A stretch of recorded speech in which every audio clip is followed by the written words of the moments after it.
தமிழ்நாட்டில் கடந்த ஆண்டுகளில் காவல் நிலையங்களில் மரணம் அடைந்த 18க்கும் மேற்பட்ட குடும்பங்களை தமிழக வெற்றிக் கழக தலைவர் விஜய் சந்தித்து வருகிறார். கடந்த மாதம் கோயில் காவலாளி அஜித்குமார் விசாரணைக்காக போலீசார் அழைத்து சென்று அடித்து கொலை செய்த நிலையில் தமிழகத்தில் மட்டுமல்லாமல் இந்தியா முழுவதும் பெரும் பேசும் பொருளாக மாறிய நிலையில் தமிழக வெற்றிக் கழகத்தின் சார்பில் கண்டன ஆர்ப்பாட்டம் நடத்த நீதிமன்றத்தில் அனுமதி கோரப்பட்டிருந்தது.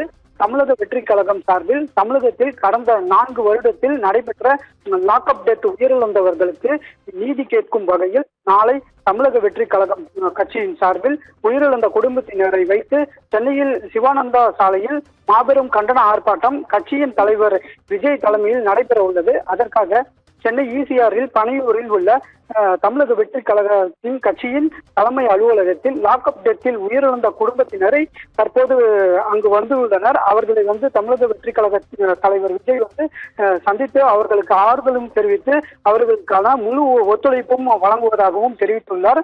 குறிப்பாக இதனையொட்டி நாளை தாவேகா கட்சி சார்பில் சென்னையில் நடைபெற உள்ள போராட்டத்திற்கு பாதிக்கப்பட்ட குடும்பங்கள் கலந்து கொள்ள போலீசார் தடை விதிக்கப்படலாம் என எண்ணி முன்னதாகவே தாவேகா கட்சி தலைமை அலுவலகத்திற்கு இந்த பாதிக்கப்பட்டவர்கள் வருகை தந்துள்ளனர்.